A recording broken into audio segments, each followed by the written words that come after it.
चूहों ने बिल्ली के गले में घंटी कैसे बांधी। एक पुराने घर में चूहों का एक बड़ा परिवार रहता था। वे अपना दिन खाने को कुतरते हुए, खेलते हुए और अलमारियों में लुका छिपी करते हुए बिताते थे। जिंदगी आरामदायक थी, सिवाय एक प्रॉब्लम के। शैडो नाम की एक बड़ी चालाक बिल्ली घर में रहती थी। वो इतनी दबे पाव चलती थी कि चूहों को पता ही नहीं चलता था कि वो कहाँ है। शैडो कहीं से भी आ जाती और एक चूहे को झपट लेती। एक शाम चूहे किचन में एक इमरजेंसी मीटिंग के लिए इकट्ठा हुए। हमें जल्दी कुछ करना होगा, अंकल विस्कर्स ने कहा। शैडो ने हमें डरा रखा है और हमें बहुत नुकसान हो रहा है। हमारे कई भाई बहन उसकी वजह से चले गए हैं। हम डर में नहीं जी सकते, दादी ने सहमति जताई। रॉकी ने कहा, लेकिन हम करें तो क्या करें? चूहे चुपचाप सोच रहे थे। अंकल विस्कर्स, प्लीज सोचो और कोई जल्दी आइडिया निकालो। पीछे बैठे एक छोटे चूहे ने अपना पंजा उठाया। क्या होगा अगर हम बिल्ली के गले में घंटी बांध दें? चूहों में खुशी की एक लहर दौड़ गई। घंटी! ये तो शानदार आइडिया है। जब शैडो चलेगी तो घंटी बजेगी। हमें हमेशा पता रहेगा कि वो कहाँ है, अंकल विस्कर्स ने कहा। आइडिया तो अच्छा है, लेकिन बिल्ली के गले में घंटी बांधेगा कौन? सभी चूहे अचानक एक दूसरे को देखने लगे और चुप हो गए। कोई भी बिल्ली के गले में घंटी बांधने की जिम्मेदारी नहीं लेना चाहता था, क्योंकि ये बहुत खतरनाक था। बिना किसी आखिरी फैसले के वे सब अपने घर चले गए। रात में अंकल विस्कर्स, दादी, रॉकी और पिप मिले। रॉकी ने कहा, बिल्ली को घंटी बांधने का आइडिया काम नहीं करेगा। कौन करेगा ये? ये तो बहुत खतरनाक है। लंबी चुप्पी के बाद पिप खड़ा हुआ। मैं ये कर सकता हूँ, उसने धीरे से कहा। मैं छोटा और तेज हूँ, लेकिन मुझे मदद चाहिए होगी। रॉकी ने कहा, नहीं पिप, नहीं, तुम नहीं। वो बस ये सोच भी नहीं सकता था कि उसका दोस्त जानलेवा स्थिति में होगा। अंकल विस्कर्स चिंता में बुदबुदाए, पिप, प्लीज फिर से सोचो। तुम अपनी जान को बहुत बड़े खतरे में डाल रहे हो। लेकिन पिप का पक्का इरादा था। नहीं अंकल, मैंने मन बना लिया है, मैं ये करूंगा। अंकल विस्कर्स, तो ठीक है, फिर चलो प्लानिंग शुरू करते हैं। मिलकर काम शुरू किया।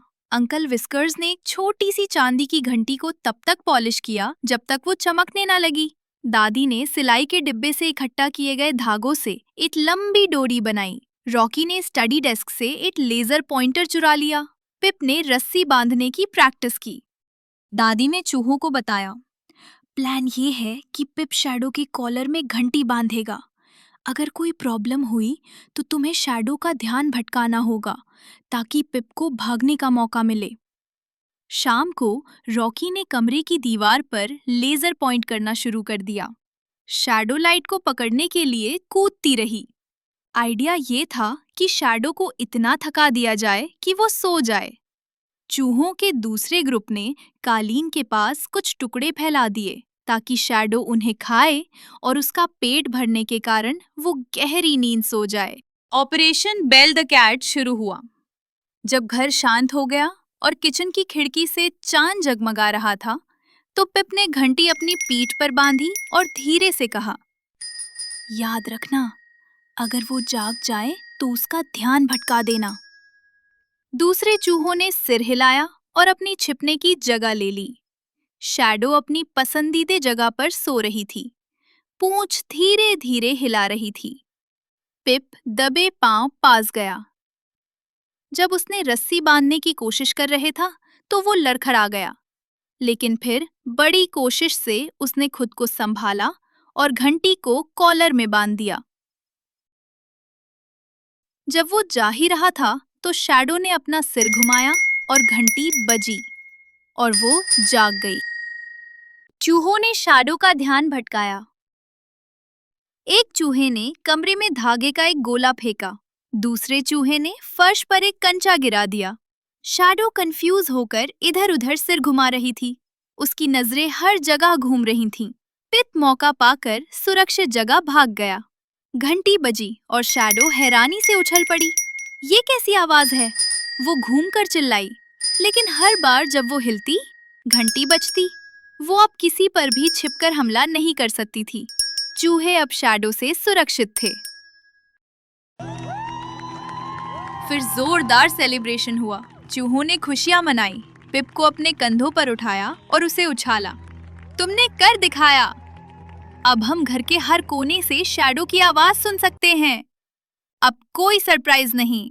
उस रात चूहों ने किचन में अब तक का सबसे बड़ा सेलिब्रेशन किया। सबके लिए केक के टुकड़े, चीज के स्लाइस, नट्स और किशमिश थी।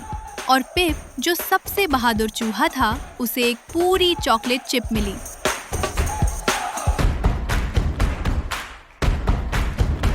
अगर आपको ये वीडियो पसंद आया हो तो कृपया सब्सक्राइब करिए और बेल आइकन को दबाइए।